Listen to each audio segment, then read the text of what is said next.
G'day folks, and welcome to Cinema Australia. My name is Matthew Eeles, and today I'm joined by someone who I'm sure you'll all know, actor, writer, director, producer. Not writer. Not writer? Not writer. I thought I did see a writing credit in there somewhere. Okay, one short. One short, yeah, the short film I've reached counts. my limits there. Filmmaker, Oscar nominee, Golden Globe and AFR winner Rachel Griffiths. I spent so much time with Rachel Ward last week, about 5 days, and every time I say the name Rachel, I go to say Rachel Ward, but of course Rachel Griffiths. Equally gorgeous. Yes. Rachel, Australia has a long history of incredibly inspiring sportswomen like Cathy Freeman, Yvonne Goolagong, and even Elise Perry, for example. What was it about Michelle Payne's story that inspired you to want to make a movie about her? I think it's all in the backstory.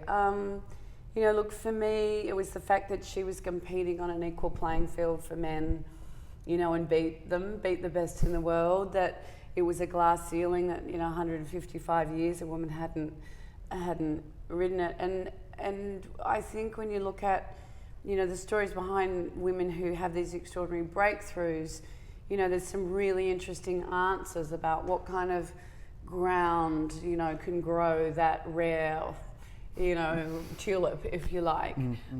So it's not surprising that she was one of 10, that her father was a trainer, that she had 7 sisters ride before her. She literally, was in the wake of her sisters' breakthroughs. But she was riding for trainers who her sisters had ridden for. She'd heard the stories about, who to avoid. She had learnt resilience from them. It was the fact that Stevie was there too. The messages of inclusion and, for many people who, Stevie's family do not see him with a disability. Paddy only ever saw the abilities of his children. As he used to say, and he's not running around with a t-shirt saying I'm a feminist, but he used to say the girls are just as good as the boys, they just need opportunities. This is coming from an old-fashioned rural man. So I just thought there was so much to mine there. And then also, look, I really love the themes of family and faith generally, that families go through, some pretty tough times, and what marks them is how they get through it together. So I felt that there was enough that transcended the sport. What was it? What was the most fascinating or interesting thing that you learnt about Michelle during your research for the film? Well, I do think it was that the stuff of what it is to watch your sisters go before you. I just think that just rings so true for me. I wouldn't say grew up, but as a young adult, I'm watching Jocelyn Moorhouse and Gillian Armstrong and, those female directors and Jane Campion have those breakthroughs, and they're incredibly, meaningful. And, in the process of this, I reached out to several of them and other female directors to, get kind of guidance and tips. It's what we do.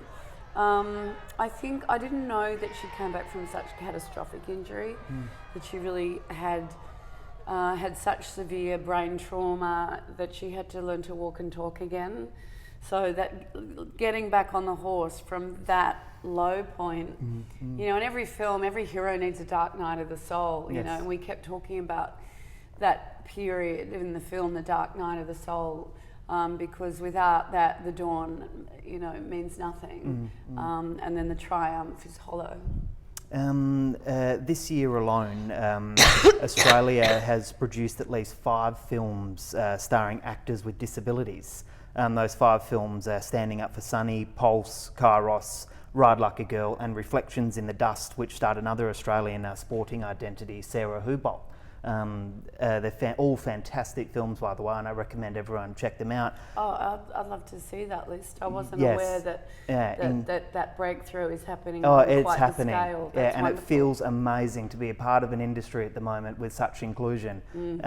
So I want to ask you about your decision to cast Stevie Payne as himself.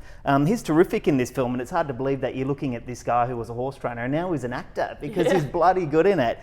So tell us about casting Stevie and whether you had any other actors in mind. I did. I had an actor out of Sydney who's worked a lot. He's done a lot of short films. I'm not sure of his feature work, but he's incredibly attractive, good looking, very funny, killer timing, killer deliveries, and very confident. He's done a lot of stuff with bus stop films. So he was going to be my go-to. And then I heard Stevie wanted to play himself, and my what I thought would be the real challenge of casting the actor that I had in mind was being able to kind of showcase Stevie's professional skills with the horses. Because, you know, his inclusion in this film isn't tokenistic. I mean, yes, he's the funniest. He has the best lines. But also on that day, it was such a breakthrough moment to see somebody like Stevie working at the top of their game, responsible for millions of dollars worth of horse flesh. And that was so meaningful for so many families and people with different abilities. So I was wondering how I would be able to get, you know, this other actor so comfortable that would really celebrate the professional skills of Stephen. And so I had Stephen come in for a workshop, and we did a few scenes, very improv style, and my producer and I were both, you know, crying, and we're like, well, that'll do, I'll make it work and figure out how to create the right environment for him. But that was true of, I had eight actors who hadn't been on film before. So you just, you know, you want the cameras pulled back a bit, you want to be on longer lenses, because, you know, the most difficult thing that all of us professional actors deal with is that thing of getting comfortable with having the camera right there.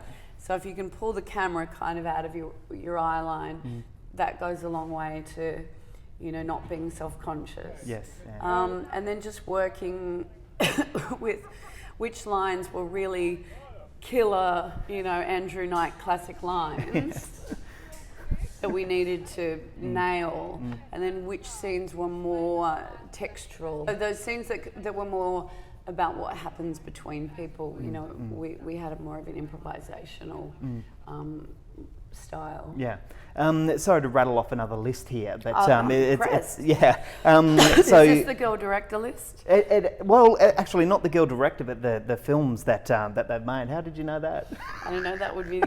You seem well researched. Well, we've got this huge number of Australian films this year directed by women as well, and I just like to tell these guys the list as well. So sorry to be rattling it off to you, but we've got The Nightingale, Judy and Punch, which is incredible. Pulse, Animals, Suburban Wildlife, Angel of Mine, Palm Beach, Hot Mess, Emu Runner, Maybe Tomorrow, Back of the Net, Undertow, and Cobby, The Other Side of Cute. It just blows my mind. And I Am Woman. And I Am Woman, yes. Well, yeah, that's due out next year, but we can include that. So is it inspiring to you to be a part of this group at the moment? Yeah, I just hope it's not like a bubble. You know, I hope it's just not the focused, you know, this week and then it goes on, because, you know, we've had these high-profile female directors, and, you know, that can belie the actual numbers, but maybe...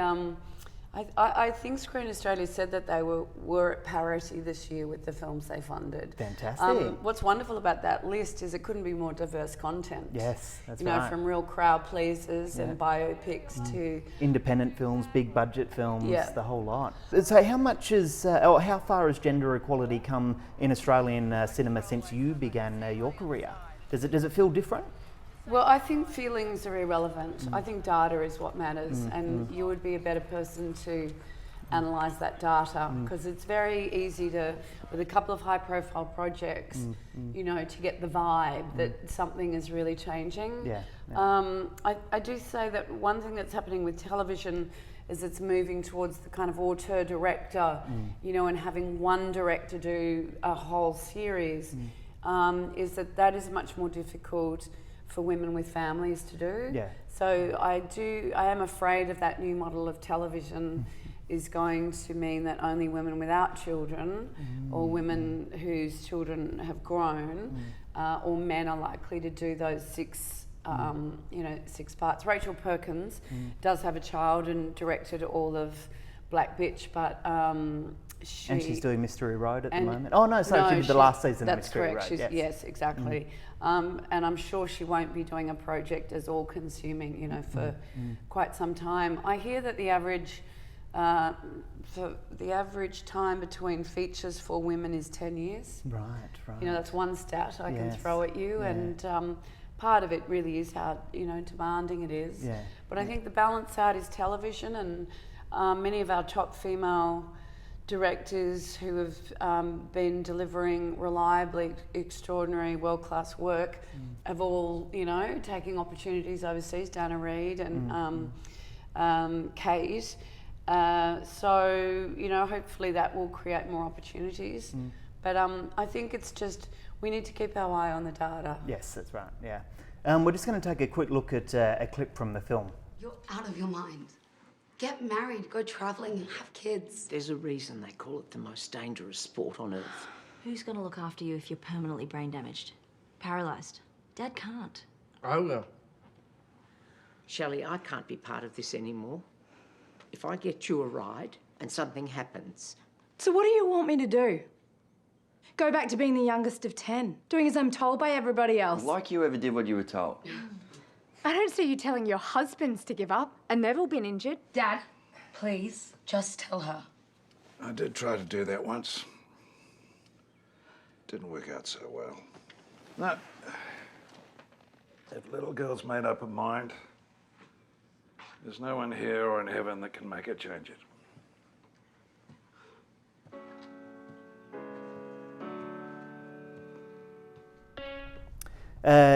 I want to take a moment to quickly talk about Jill Bilcock, because her editing in this is fantastic. Yeah. And when you see the horse racing scenes, you'll realise that Jill's on another level here when it comes to her editing, and those horse racing scenes are incredible. Can you tell us a bit about the challenges of shooting those scenes? So I did not shoot the racing unit. Well, I had a completely separate unit. That was definitely too much responsibility, and you know, my technical skill set was well short of what could deliver that. So Jamie Dolan was my second unit director, and he worked very closely with Chris Simons, who was our racing unit coordinator, to do the reenactment. And there was, you know, a lot of experimentation with cameras. You know, I think there was originally a bit much optimism about just what body mounts and fixed mounts could achieve. And what they worked out really, really quickly was, you know, the idea of jockeys carrying cameras was great, but somehow we had to get remote heads on them. So Kent Nelson, one of our special effects supervisors, came up with a brilliant idea to pull apart drones. So the drone, you know, mechanism was being remotely operated while being mounted to the jockeys. And then Jill, I had Maria Pipasousis as my editor, and then Jill came about 8 weeks into the edit. You know, just we had so much material. It was, you know, such a balancing act, and she was able to kind of look. It's a very similar story to Lion. You know, big biopic, big time frame. And even though in the script you think you've honed in on what that story is, there's another process of really cutting away so that you are with your main, you know, protagonist and in her shoes all the time. She just had such I was so privileged that she came on at the point she did, because you know, it was the film at that point didn't have that drive and momentum that is, you know, Jill Bilcock. Just when you think a moment should settle, you know, and just let it breathe for a second, she knows to keep the story moving.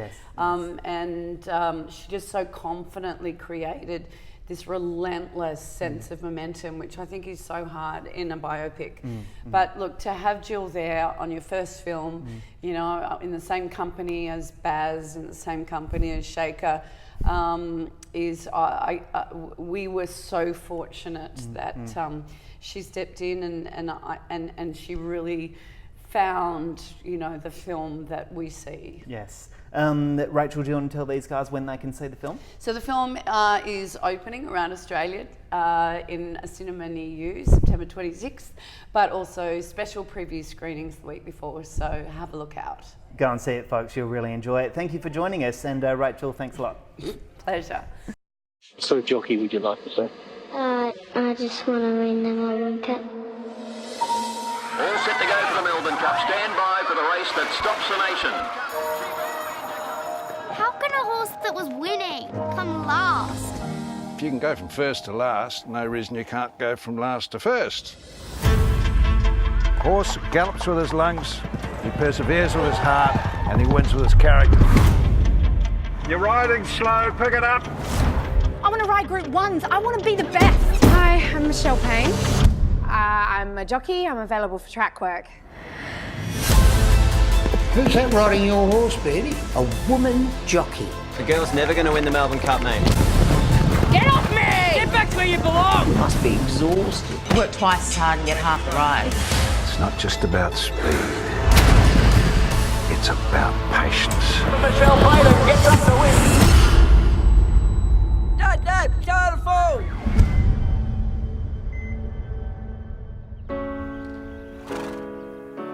I've lost 2 of them, Father. What happened if you die? I have to ride that horse. His name is Prince of Penzance. He's had more medical issues than you. Another injury could be fatal. When can I ride again? There's a reason they call it the most dangerous sport on earth. I'm still breathing. I'm still breathing. I'm alive. Can I do this? I know the horse can. And there's an air of excitement before the Melbourne Cup.